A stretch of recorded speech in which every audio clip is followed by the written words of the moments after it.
According to a Michigan insider, the NCAA is currently interviewing Michigan football players and offering them immunity. What do y'all think about that?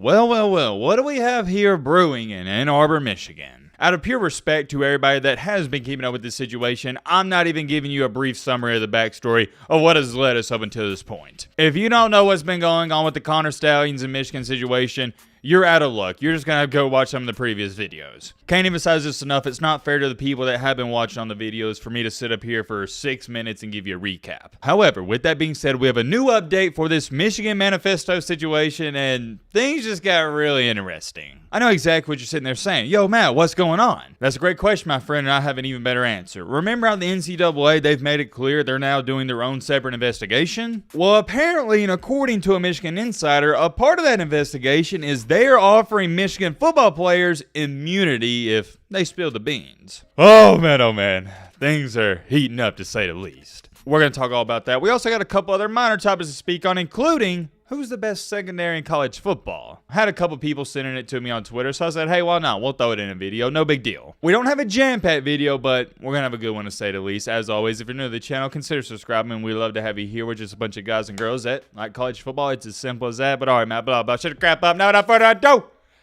let's get into it.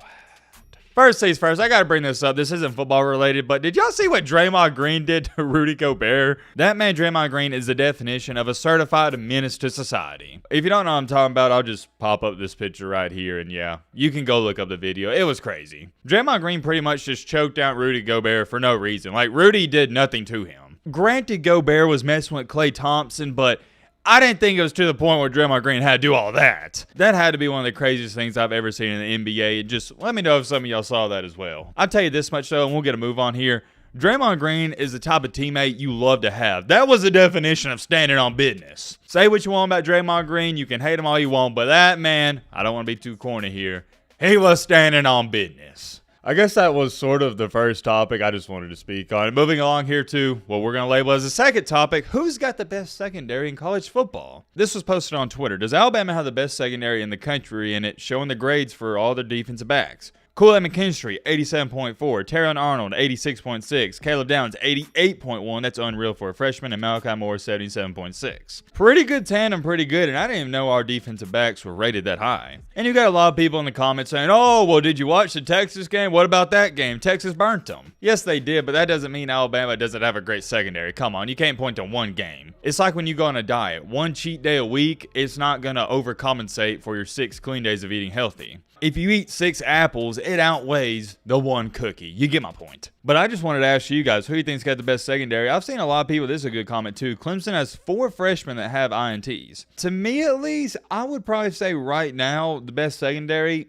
is probably Georgia. They got some dogs on that defense. Oh wait, I didn't mean to like throw in that pun there because, you know, Georgia, they're the Bulldogs. I just meant they have you get what I'm trying to say. We'll just roll with the punches. They got some dogs. I would say Georgia's probably 1. Alabama's definitely in the top 3 or 4. I could talk about that all day, but I know why you're here, and I want to get to it too. The main topic, the main encore, the main reason you get onto this video, what's going on yet again with Michigan? Well, first things first. The last time we talked about Michigan, I showed you the clip where Jim Harbaugh said that Michigan is America's team, in which I stated Jim Harbaugh has completely lost his mind. If you haven't seen it, well, and why not? I'll show you the clip here. Matt wrote a clip. The perseverance, you know, and then just the stalwartness of these guys. I mean, yeah, Watson, I would have to say, I mean, everybody.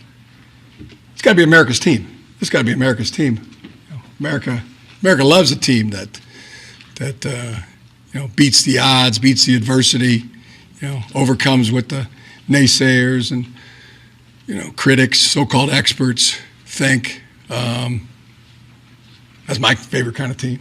And yeah, watching it from that view on the television, it was finally people get to see what I see every day, you know, in these players and these coaches. Yeah, so there you have it. And to touch on that even more, that can't be the real Jim Harbaugh. That's got to be Jim Harbaugh on Earth 3 or 4. To even believe that Michigan would be America's team, you lost your mind. America's team, yes, it's an underdog. Yes, it's somebody or a team who's overcome adversity, but that's not Michigan. you're not the victim in this, and you're not going to guilt trip me into believing it, and you're not going to guilt trip any others as well. America's team would be somebody like, for example, last year, TCU, where everybody's rooting for them. They're the underdog. And I asked you guys your opinion on this, and now thinking about it, we haven't even looked at the comment section, so let's pull it up, read off a couple comments here. Andrew Schneider said, I got 50 likes, let's check on what he had to say. If you're a Michigan fan and decide to keep defending your team, that's fine. But if you believe that Harbaugh is a sane and trustworthy individual, you're out of your dang mind. Ooh, what about that? I'm gonna be real with y'all. I don't quite know how I feel about Jim Harbaugh. I don't. You hear his friends and family tell everybody how great of a guy he is, but I don't know. It just seems like something's off. Maybe that's just me. Z-Man left a great comment, pretty much just attesting to what I had to say, how you can't start the season ranked number 2 and be America's team. Red Guard said, when you start to believe your own BS. That is so funny to me because we've all encountered that one person where they lie so much and they say so much BS and spew out so much BS, they start believing it. Great comment there, great comment. Also like this one. He has to be the number 1 most self-unaware person on earth. We'll read off 2 more comments and we gotta get a move on. Guy's delusional. If this had happened to Kirby Smart and the Dogs, I'd be screaming for his head. Cheating dishonors at school in the game. We got enough crap going on in this country to hold up a bunch of cheaters as victims. Hashtag Matt B. Jelly of Georgia, because that's how I say Georgia sometimes. And last but not least, a few weeks ago, Matt was saying how none of this was a big deal, and now he's acting like this is the worst thing ever. Hashtag Matt B. walking back on his word. Yeah, that's a very ignorant comment, and I'll explain why. It's relatively simple. Yeah, a few weeks ago, when all we knew is that Connor Stallions was stealing a couple signs here and there, I didn't think it was a big deal. But, and I have an extremely big but, things have changed since then. Since then, a few weeks ago, in which I stated I didn't think it was a big deal because Connor Stallions was stealing a couple signs, we have now found out that, oh yeah, by the way, Connor Stallions was sending out minions to scout other teams before Michigan played them. We have since then found out that Connor Stallions was going undercover at Central Michigan games. We have since then found out that also Connor Stallions was paying a couple recruits here and there. We have since then found out that Connor Stallions had a side business going on and an LLC formed, and there's just so much other crap that's went down. If you know, you know. So yes, you were partially right in this comment. A few weeks ago, I did say it wasn't a big deal, but that was before all this new information was presented. And what do you know? I'm checking out some of the replies right here, and Joe, he nailed it on the head. He was backing me up. He stated, things change when new information becomes available. If you don't change your opinion when new information becomes available, then you are an NPC. I gotta clap it up for my man Joe here. Couldn't have said it any better myself. And I think most people's opinions, like Joe here stated, have changed significantly from the start of all this. And we'll go with one comment, why not? James Hopkins stated, thank you for the comment, Jim Harbaugh has always been certifiably insane. That is a word you don't see every day. Certifiably insane for his entire coaching career. The dude is just knucking futz. I see what you did there at the end, and I like that. And yeah, like I was saying, there's just something off about him. I can't put my finger to it. But getting all that out the way, here's what I really want to speak on. According to a Michigan insider, the NCAA is currently interviewing Michigan football players and offering them immunity. What they are asking about is unknown, but if they are granted immunity, they are chasing something big. What do y'all think about that? For me, at least, I question how, I guess you'd say, credible this source is, number one. I always question that because anytime it's not my source, I normally take it with a grain of salt. And here's the thing, because some of you may try to say, well, the players had nothing to do with it, but no. The players had to know the sign stealing was going on. Because obviously Connor Stallions was the one stealing the signs and he would relay it to the defense. So of course, yes, the defense had to know. I mean, it's as plain and as simple as that. Now here's where things get really interesting. Like we already stated and covered, Connor Stallions had a side business that was bringing in a lot of money. That's how he was affording all these trips and whatnot and paying these guys and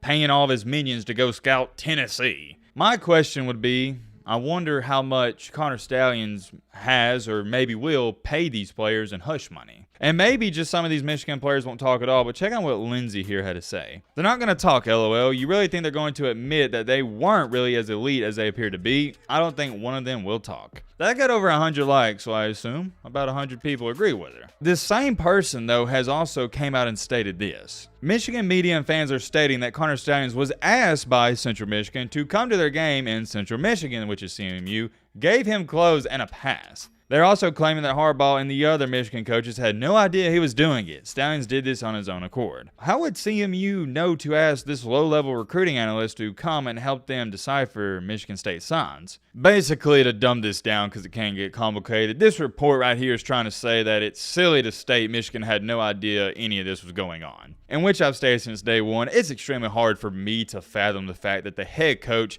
Jim Harbaugh, had no idea this was going on. He had to know. I'll put it to you like this. It'd be different if Connor Stalions wasn't a staffer, wasn't an analyst, whatever you want to call him, and he was a random fan that was sitting in the 10th row relaying these signs. But the fact that Stalions was on the sidelines, he knew all these coaches, he knew all these players. I mean, come on, man. What are we talking about here? To me, at least, it seems a little silly for Michigan to try to claim that Stalions was doing this on his own behalf and there was no relationship. That's my opinion on that, and I thought it was really interesting that the NCAA is now interviewing these Michigan players. That is according to this report here. Not too sure how true it is, and it's not one of my sources. But I did have some people throwing it my way, so I figured, hey, why not? We'll talk about it because I thought it was interesting. We'll see what happens. We'll see. Let me know your thoughts down below about that. Robin!